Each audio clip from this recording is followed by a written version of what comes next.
20 de julho, dia do amigo, do que a gente vai falar?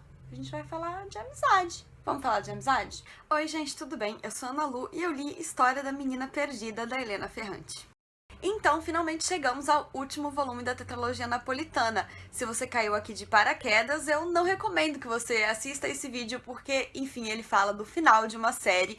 Eu vou tentar, mais uma vez, não dar spoilers desse livro, mas não garanto nada dos 3 anteriores. Se você tem vontade de conferir vídeo-resenhas dos livros anteriores, eu tenho aqui no canal a do segundo e a do terceiro. Vou colocar o link aqui nos cards e também lá embaixo na descrição, mas o primeiro eu não tenho porque quando eu li, eu ainda não tinha canal. E dessa vez também eu vou me conter e não vou falar de novo do que essa história se trata, porque eu acho que vocês já estão cansados de ouvir isso nos vídeos e eu também já tô cansada de falar, então vamos direto ao ponto. Bom, então nesse livro, que como eu falei é o 4º e último da série, a gente vai acompanhar a continuação da vida adulta das personagens e também a maturidade delas. No final do 3º livro, a gente sabe muito bem o que aconteceu, porque a gente passou bastante raiva, aconteceu aquela tragédia lá da Lenú largar o casamento e as filhas pra ficar com o Nino Sarratori.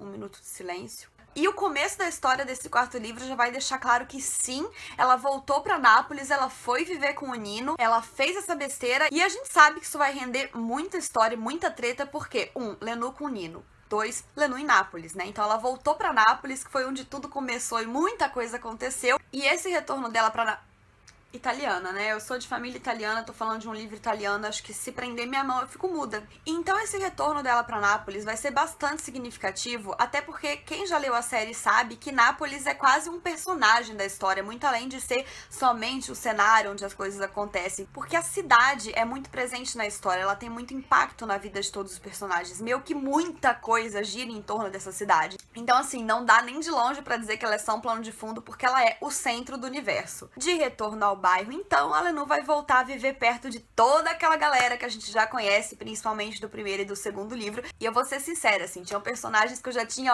até esquecido que existiam, porque acontece tanta coisa na história, mas que, enfim, retornam com toda a força nesse 4º livro, que tem bastante importância no desenrolar da série. E eu achei isso bastante interessante, porque então a autora vai nos contextualizando novamente do que aconteceu na vida desse pessoal, e agora todo mundo é adulto, né? Então as tretas são bem diferentes, e eu não diria até mais importantes, porque desde que eles eram crianças a vida não era assim balinha, mas claro que tem um peso bastante diferente essas tretas do mundo adulto e os problemas nos quais eles vão se meter agora, né?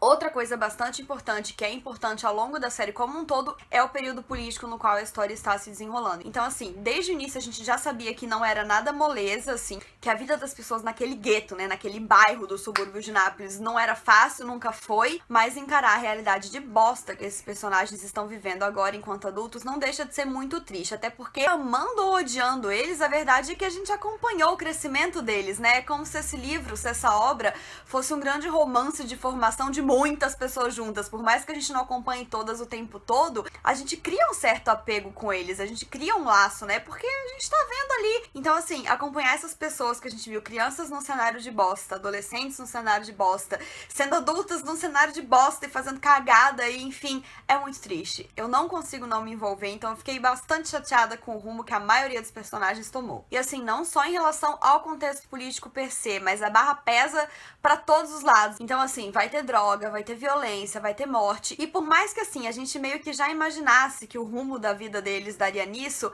não tem como não ficar chateado. Bom, mas então, parando um pouco de falar do contexto geral e, enfim, da galera como um todo, Lenú voltando pra Nápoles significa também, além de tudo, que ela está, o quê? Novamente, muito próxima de Lila. Então, a dinâmica da relação e da narrativa, por consequência, vai mudar de novo. A gente vai voltar a acompanhar essa proximidade das duas e não acompanhando a vida da Lenú e depois um tanto da vida da Lila, né? Então elas meio que viram essa simbiose de novo e passam a viver, né, meio que as mesmas situações ali de novo como foi no 1º livro em grande parte do 2º. Além da relação dela com a Lila, é óbvio que a gente vai acompanhando também o desenvolvimento da relação dela com o Nino, que a gente sabia que não tinha como dar em boa coisa e não dá mesmo. A gente vai passando raiva atrás de raiva, atrás de raiva, atrás de raiva. E toda vez que a gente vê o nome do Nino no livro, a gente tem vontade de botar fogo. Mas eu preciso confessar que ao mesmo tempo que é insuportável, é interessante. Não sei porquê, mas eu achei interessante. E aí, além das relações dela com a galera, com a Lila e com o Nino, a gente tem, é claro, a dinâmica dela com as filhas que também estão crescendo e que vão trazer diferentes demandas, diferentes conflitos. Então a gente vai acompanhar também essa relação do núcleo familiar dela, a relação dela com o ex, né, que é o pai das meninas. E tudo isso vai ondular conforme vai passando a raiva, aumentando a raiva que eles têm dela porque ela fugiu com o Nino. Essa bagunça toda, então, vai acabar culminando em situações muito fortes que eu não tenho como contar aqui porque é tipo um spoiler tremendo. Mas assim, com certeza esse livro traz o momento mais pesado da série inteira pra mim, eu acredito que pra maioria das pessoas que lê, porque realmente acontece uma coisa muito pesada e muito triste. E que, é claro, vai trazer consequências pra vida de todo mundo que tá envolvido com isso. Eu realmente não posso falar o que é, mas é triste. Logo depois que esse acontecimento acontece, a gente vai ter, então, mais uma quebra na linha do tempo e é onde a gente vai, enfim, pra maturidade, que é como se fosse um quinto livro dentro desse livro que se chama A História do Rancor. E eu confesso que logo que eu comecei a leitura eu tava folheando o livro e eu dei de cara com essa abertura do A História do Rancor e eu pensei, gente, mas não seriam esses 4 livros uma grande história do rancor? Eu achei que fosse ser mais ou menos assim, que nessa última parte a autora colocaria, né, explicaria meio que o sentimento que rondava toda a história, mas não, essa história do rancor é bem específica, tem a ver com isso que aconteceu, que eu não vou falar o que é, e é realmente forte. Bom, enfim, na história do rancor, então, a gente vai acompanhar a maturidade delas e talvez até os momentos mais decisivos da história, que são os momentos que a gente sabe que vão acabar culminando lá no prólogo do primeiro livro, que é onde a gente descobre que tudo isso começou a ser narrado porque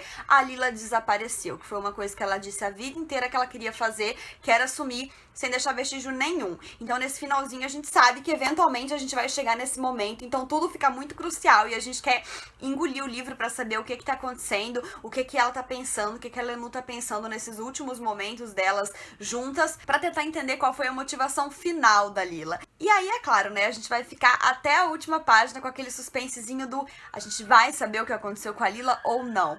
E isso, é claro, eu não vou contar pra vocês vão ter que ler pra saber, porque com certeza é um puta de um spoiler da série toda, né? E obviamente eu não vou dizer aqui. Bom, então como esse livro foi a conclusão da série, acho que não tem como terminar o vídeo sem falar dessa obra como um todo. Num geral, gostei muito, achei muito bem conduzida. Claro que, assim, ela varia. Eu, particularmente, não gosto muito do primeiro livro. Eu acho ele fraco e demorado. Mas ele é o começo de tudo. E eu entendo meio que isso como uma jogada da autora mesmo. Porque na infância a gente tem a sensação de que tudo passa mais devagar. Então, talvez até o primeiro livro ser mais enrolado tenha a ver com isso. Com essa velocidade da percepção da passagem de tempo, né? Ou pode ser que não. Pode ser que eu esteja pirando. Mas eu prefiro acreditar no dom dos autores pra fazer a gente captar pela velocidade da narrativa o que eles querem passar.